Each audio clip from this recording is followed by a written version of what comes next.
하나님 말씀 보겠습니다. 하나님 말씀은 요한복음 12장 37절에서 43절 말씀입니다. 요한복음 12장 37절에서 43절 말씀입니다.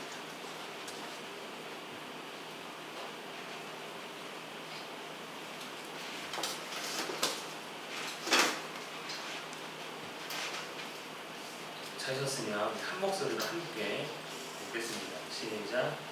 이렇게 많은 표적을 그들 앞에서 행하셨으나 그를 믿지 아니하니 이는 선지자 이사야의 말씀을 이루려 하심이라. 이르되 주여 우리에게서 들은 바를 누가 믿었으며 주의 팔이 누구에게 나타났나이까 하였더라.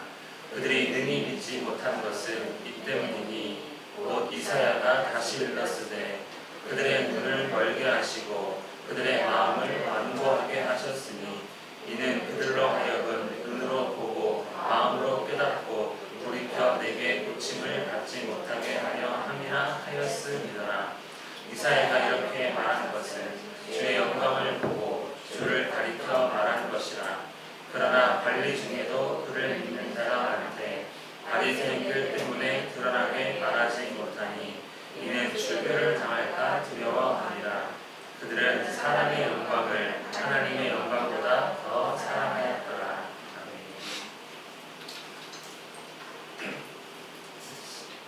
혹시 정말 믿어서 이런 말씀 하신 적이 있습니까? 보통 가정을 생각하면 남편이 아내에게 좀 믿어줘 이런 말 할 때가 있습니다. 안 하시는 거는 정말 잘 사시는 거예요. 그리고 아내는 당신 못 믿겠어.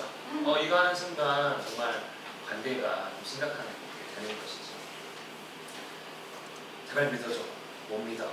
이런 경우가 우리 삶에 없기를 바라지만 또 있는 경우도 있습니다. 특별히 학교에서나 또 세상, 특별히 직장에서 믿지 못함을 얻게 되면 참으로 힘든 것이 생활인데 아주 신뢰할 만한 행동을 보여줘도 못 믿겠다 라고 할 때는 정말 어떻게 될지 모르는 것이 현실입니다. 예수님이 이제 그런 경우를 당하시는 것이죠. 우리 37절 말씀 한번 함께 읽겠습니다. 시작. 이렇게 많은 표적을 그들의 곁에서 행하셨으나 그를 믿지 아니하니. 예수님께서 정말 많은 표적을 행하셨습니다. 표적하면 우리 지난번에 얘기한 적 있지만 예수님이 하나님이심을 가리키는 표시 혹은 하나님의 아들 되심을 가리키는 표시라고 했습니다. 특별히 요한복음에서는 예수께서 나는 세상의 빛이라 하셨으니 내가 빛이 되는 증거다 라는 의미로서 여러 가지 표적을 많이 보여주셨습니다. 특별히 기록된 표적을 보면 또 물을 포도주로 만드신 것, 또 가나에서 멀리 떨어져 있는 가버나움에 있는 환자를 그냥 말씀 한마디로 고치신 것, 또 38년 된 병자를 고치셨고 보리떡 5개와 물고기 2마리로 5,000명을 먹이셨고 바다 위를 걸으셨고 날 때부터 맹인된 자를 고치셨고 또 죽은 나사로를 살리셨습니다. 여러분 믿으십니까? 이런 일을 행했으면 좀 믿을만 하잖아요. 정말 그에게 모든 것들을 맡겨하겠다. 그래서 사람들은 예수님을 많이 따르기도 했습니다.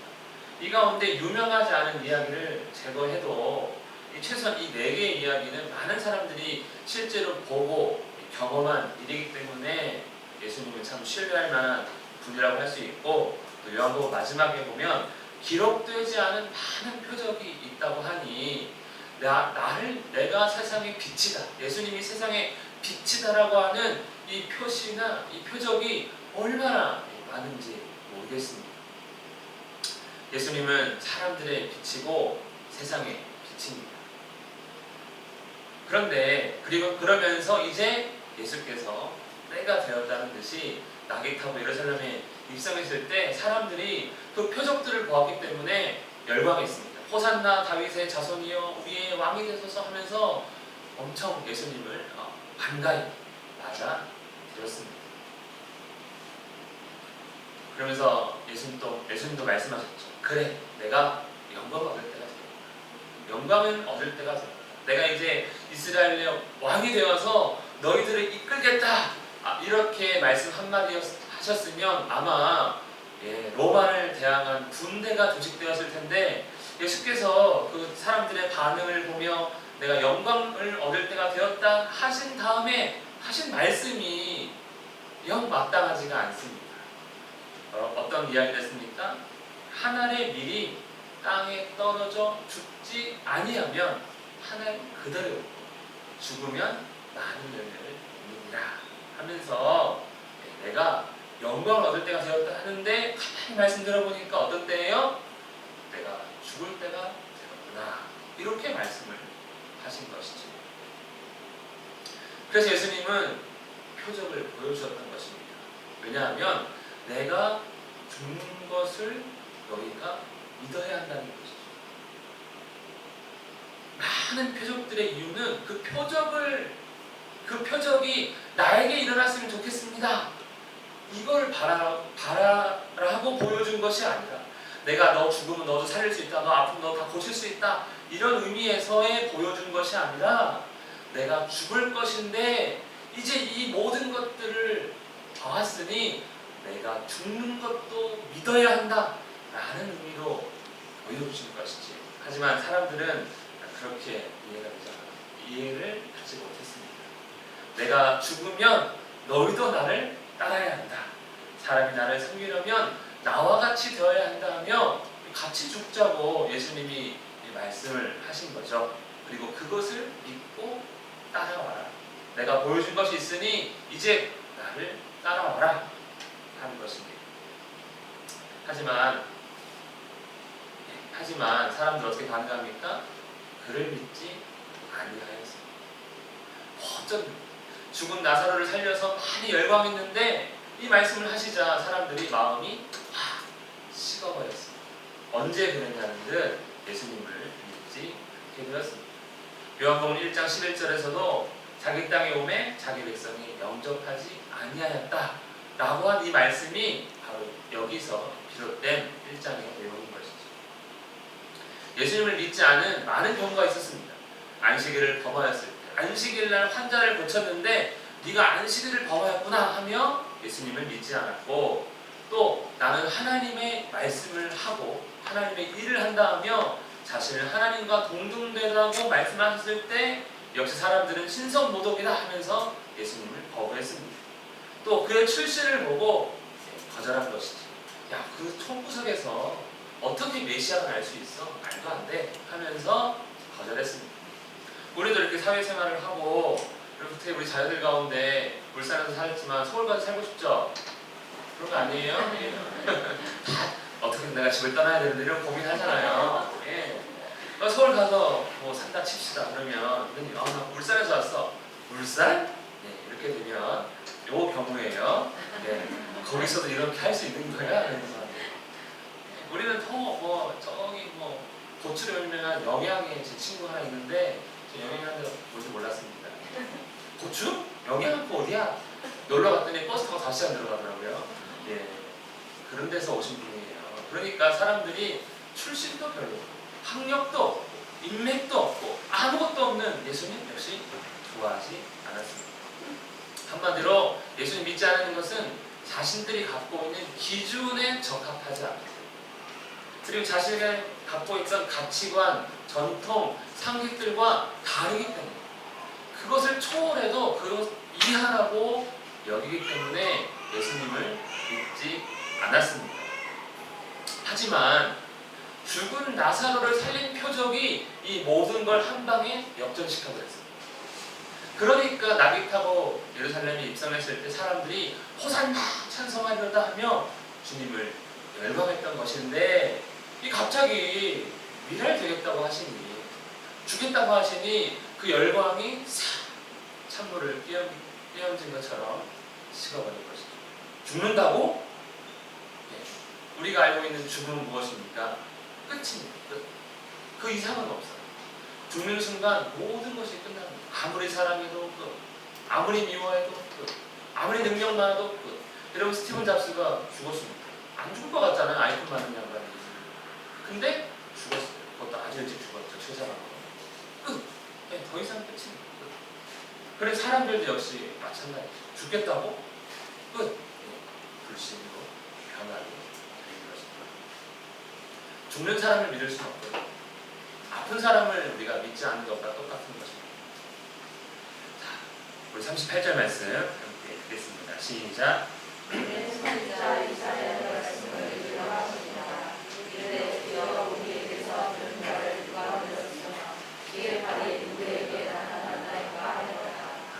그런데 이 불신의 이유가 있다는 거죠. 사람들이 왜 예수님을 믿지 않았는가? 재밌게도 그들이 못돼 처먹어서 그렇다 뭐 이렇게 기록이 되었으면 그러는 것다 하면 되는데, 하나님의 말씀을 이루시는 일이다 라고 이렇게 말씀하고 있습니다. 주여 우리에게서 들은 바를 누가 믿었습니까? 주의 팔이 누구에게 나타났나이까? 이 이사야 선지자가 하신 말씀인데, 이거 불신이잖아요. 불신. 네, 주께서 무슨 일을 했는데, 하나님께서 무슨 일을 하셨는데 왜 하나님이 한 거야? 그게 하나님의 일이야? 하면서 안 믿는 겁니다. 받아들이지 않는 것이죠. 이걸 우리가 불신이라고 하지 않습니다. 그들은 하나님의 말씀대로 하나님을 불신했습니다. 근데 불신한 이유가 있습니다. 예수님께서 인용하신 이 말씀 다음 구절이 이건데 우리 함께 읽어보겠습니다. 우리가 유명한 말씀이죠. 시작. 그는 주 앞에서 자라나기를 연한 숨 같고 마른 땅에서 나온 뿌리 같아서 봄 모양도 없고 풍채도 없은즉 우리가 보기에 흠모할 만한 아름다운 것이 없도다. 딱 봤더니 뭐라는 거예요? 매력이 없잖아. 사람이 별로잖아. 생긴 게 별로잖아. 하면서 예수님이 아무리 귀한 일들을 많이 하셨는데도 불구하고 사람들에 비치는 그의 모습이 초라해서 부끄럽다는 거예요. 저런 양반이 우리의 왕이 되는 게 창피하지. 야, 어떻게 저런 사람을 우리가 뽑아서 쓸 수가 있어. 부끄러울 거야. 외국물도 좀 먹고 사회적으로 좀 출세도 하고 재산도 많고 이런 사람이 와야 되는 거 아니냐 하면서 그의 외모를 평가합니다. 그랬더니 부끄러운 거죠.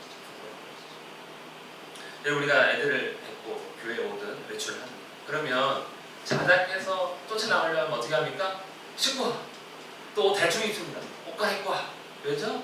부끄럽거든. 데리고 나가기가. 부끄러우면 안 데리고 나가는 겁니다. 너 집에 있으면 나갈 건데요. 그러면 갈아입어. 이렇게 되는 것 아닙니까? 또 심지어 자녀들도 마찬가지입니다.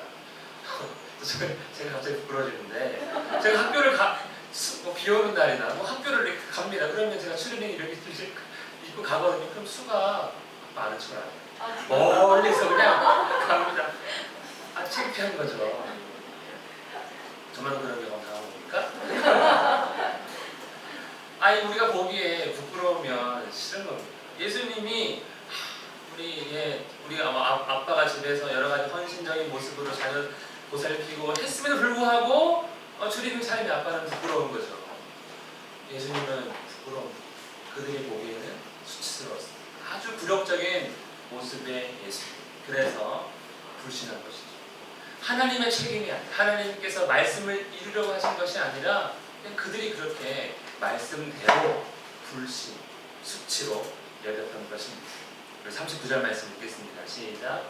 그들이 능히 믿지 못하는 것은 이 때문이니 곧 이사야가 다시 일어났을 때. 혹시 여러분들 묻겠습니다. 여러분도 예수님이 부끄럽습니까? 수치스럽습니까? 참 우리 복음 전할 때는 좀 그런 것 같아요. 수치스럽지 않아야 되고 자랑스러워야 되는데 우리도 예수님을 좀 그렇게 생각하고 있는 건 아닌가 싶습니다. 자, 그들은 또 다른 이유가 하나 있다는 거죠. 믿지 못한 것은 이 때문이다 라고 하며 한 번 더 이사야 선지자의 말씀을 인용합니다. 이것을 오늘 설교의 제목처럼 불신의 본질이 되는 것이죠. 왜 예수님을 사람들은 받아들이지 않는가? 이유가 무엇입니까? 우리 노란 말씀 읽겠습니다. 시작.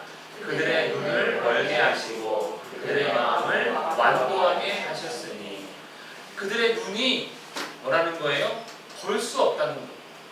주의한 겉모습은 볼 수 있지만 그 속에 감춰진 그 생명을 볼 수 없다는 것이죠.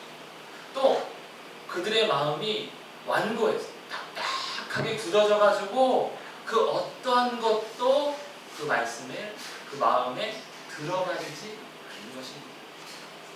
우리 예수님께서 말씀하신 그 씨 뿌리는 자의 비유 보면 그 밭은 마음이다 그러잖아요. 그런데 돌박 같은 마음이 되는 것이죠. 딱딱해서 하나님의 말씀이 우리 마음에 들어오지 못하는 마음 때문에 예수님을 믿지 않는다라는 것입니다. 불신의 책임이 꼭 하나님께 있는 것 같지만 그렇지 않습니다. 이 볼 수 없는 눈, 이 완고한 마음을 가진 그런 사람들이 있었습니다. 우리가 알다시피 애굽의 바로, 이집트의 바로가 그랬습니다. 하나님께서 열장을 일으켰습니다.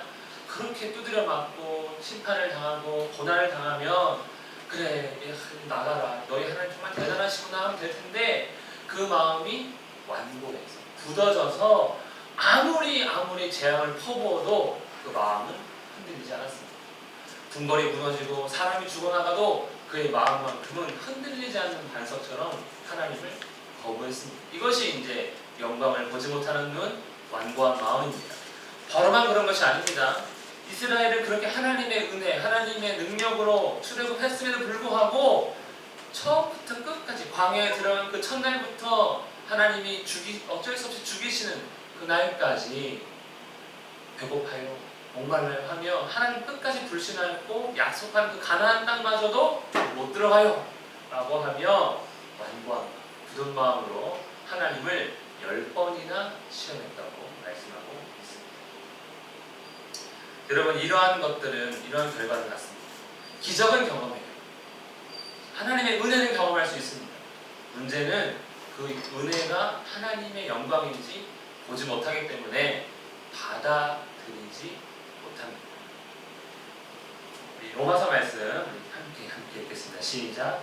하나님을 알되 하나님을 영화롭게도 아니하며 감사하지도 아니하고 오히려 그 생각이 허망하여지며 미련한 마음이 어두워졌나니 스스로 지혜 있다 하나 어리석게 되어 썩어지지 아니하는 하나님의 영광을 썩어질 사람과 새와 짐승과 기어다니는 동물의 우상으로 바꾸었느니라. 아멘. 자, 단지 그냥 영광 못 보이고 그냥 완고한 마음으로 끝나면 되는데 그렇지 않고 그 일어나는 놀라운 일들을 어떻게 여긴다는 것입니까? 내가 잘했어. 아니면 다른 이유로 하나님께 감사하지도 않고 하나님이 하셨구나라고 영광 누리지도 않고 그저 다른 혹 내가 우상을 잘 섬겨서 야 내가 이런 것이죠. 하나님 섬기는 것 같은 말이기도 한데 내가 기도 많이 했잖아. 하나님이 역사한 겁니까? 내가 기도 많이 해서 된 겁니까? 내가 말씀 식독했잖아. 내가 우리 자녀를 위해서 내가 새벽기도 한 번도 안 빠졌잖아. 뭐 이런 것도 비슷한 것이죠. 하나님께 영광 되는 것이 아닙니다. 나의 행위에 영광을 돌리고 있는 것이죠. 뿐만 아니라 내가 산에 올라가서 열심히 기도했잖아. 내가 100일 작전 기도했잖아. 내가 108번 절하면서 내가 부처님께 간절히 빌었잖아 하면서 우상에게 영광을 돌리고 합니다. 이것이 완고한 마음의 모습입니다. 그러니 나는 아니네 라고 할 수 없는 것이죠. 나의 행위에 영광을 돌리고 있다면 어쩌면 우리도 하나님의 영광을 보지 못한 채 완고한 마음으로 살아갈 수 있습니다. 그래서 하나님의 책임이 아니라는 게 이것입니다. 그 완고한 마음을 하나님께서 그렇게 주신 것이 아니고 뭐라는 겁니까? 그 마음의 정욕, 부끄러운 욕심, 하나님을 두기 싫어하는 그 마음이 바로 이 완고한 마음인데 이것을 그 상태로 끝에 보니까 내버려 두시는 거예요. 그래, 네가 나를 받아들이지도 않고 내가 그렇게 보여줘도 내가 그렇게 간섭해도 내가 그렇게 다시 돌려놔도 네가 그러니 내버려진다. 하나님의 책임이 아닙니다. 그냥 놔두시는 거예요. 우리가 너무 완고해서 그냥 놔두시는 것이죠. 좀 더 당해봐야 되겠구나. 그것이 완고한 마음. 그 완고한 마음의 중심에는 정욕과 욕심과 하나님을 두기 싫어하는 마음이 있는 것입니다. 근데 감사하게도 오늘 말씀해 보면 그러나 관리 중에도 그를 믿는 자가 많다고 약간 위로가 섞인 말씀을 하고 있습니다. 그러면 그들은 볼 수 있는 눈을 가졌는가? 굳은 마음이 아니라 부드러운 마음을 가졌는가? 사실 그렇지 않습니다. 그들이 믿는다고 말하지만 밝히지 않고 있는 거예요. 바리새인들 때문에 드러나게 말하지 않습니다. 출교를 당할까 두렵습니까? 두렵습니다. 은밀한 믿음. 표현이 좋아 은밀한 믿음이지만 실제 이것은 무엇입니까? 비겁한 것이죠. 비겁. 예수님 믿는 것을 공개적으로 감추는 것. 비겁함. 이유가 무엇입니까? 사회적 불이익을 당하면 안 되지. 하나님 믿는 것도 중요하지만 내가 사회적으로 내가 도태될 수는 없어. 내가 불이익당하면 안 되지. 진퇴양난 거지. 어쩌면 우리 신앙생활에서 많이 겪게 되는 일일 수도 있습니다. 우리 43절 말씀. 이런 대표적인 예가 예수님을 부인한 베드로. 예수님 잡혀가시고 하자 나는 저 사람 못 믿어. 그리고 저주까지 했던 베드로의 모습. 또 예수님께서 잡혀가시자 곧 흩어진 제자들.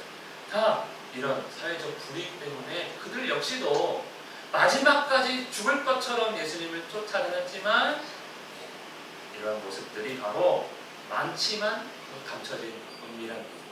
그래서 예수님 하나님께서 믿음으로 평가하시는 모습은 사실 아닙니다. 43절 읽겠습니다. 시작. 그들은 사람의 영광을 하나님의 영광보다 더 사랑하였다. 이것이 문제입니다.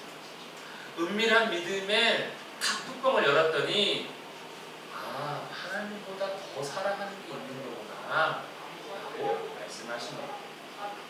세상에서의 출세와 성공을 더 귀하게 여기는 것이죠.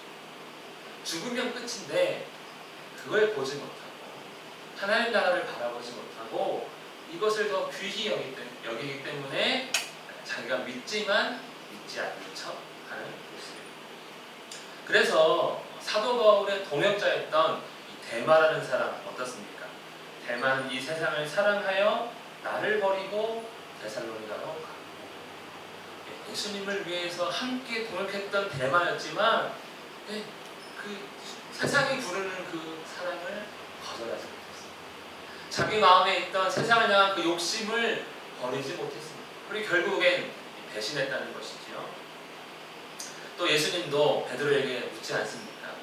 이 사람들보다 나를 더 사랑해야 한다. 사람의 영광보다 나를 더 사랑해야 한다. 그러니까 내 양을 먹이시고 그래야 내 양을 먹이고 내 양을 줄 수 있다 라는 것이지. 우리 모두 주님을 더 사랑하는 놀라운 일이 있기를 축복합니다. 이것이 진짜 믿음인 것이죠. 은밀한 믿음도 위험합니다. 오히려 불신입니다. 그런데 참 이유 없이 안 믿어지는 사람이 있어요. 왜 그렇습니까? 그 사람이 열심히 일하고 성실하게 일하고 맡은 거 잘하는데도 잘 안 믿어져요. 왜 그렇습니까? 이미 내 마음이 딱딱해서 그런 것이죠. 이것은 예수님께도 마찬가지입니다. 우리 교회를 오래 다녀도 내 마음이 완고하다.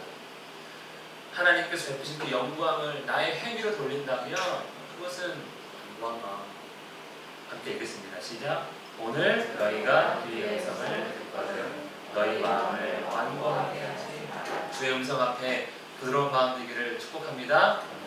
사람의 영광을 더 사랑하지 않아야 하는 것이죠. 세상을 사랑하면 역시도 불신의 본질이 되는 것입니다. 시작. 이 세상이나 세상에 있는 것을 사랑하지 말라. 사랑하면 어떻다고요? 하나님 사랑이 그 속에 없느니라. 우리는 어떤 마음으로 주님을 섬기고 있습니까? 주님을 사랑한다 하면서 혹시 내 안에 완고함이 숨겨져 있지는 않지. 주님을 더 사랑한다고 말하면서도 우리의 모습은 세상을 더 사랑하고 있지 않지. 우리 자신을 돌이켜보며 한 주 주님 앞에 온전한 우리 모두가 되기를 축복합니다. 지금 말씀을 기억하면서 함께 기도하겠습니다. 주여, 우리 마음에 굳은 것이 있다면 제하여 주시옵소서. 아버지, 우리의 눈이 세상을 바라보고 있다면 주님의 놀라운 영광을 바라볼 수 있도록 도와주시옵소서. 함께 기도하겠습니다. 살아계신 하나님 아버지, 주님을 바라봅니다. 주님을 의지할 수 있기를 원합니다. 아버지, 우리의 완고한 마음, 굳은 마음이 있습니까? 주님 용서하여 주시옵소서. 제거하여 주시옵소서. 드러내어 주시옵소서. 모든 것이 부드러운 것 같으면서도 아버지, 내 마음에 딱딱한 것이 있다면 주님, 특별히 주의 음성을 들을 때마다 우리가 순종함으로 들을 수 있도록 역사하여 주시옵소서. 세상의 것을 더 사랑하지 않고 주님을 더 사랑하기 원합니다. 세상에서 주신 대설물 여기기 원합니다. 주님 도와주시옵소서. 주님 우리와 함께하여 주시옵소서. 그래 사랑하는 자녀가 없는데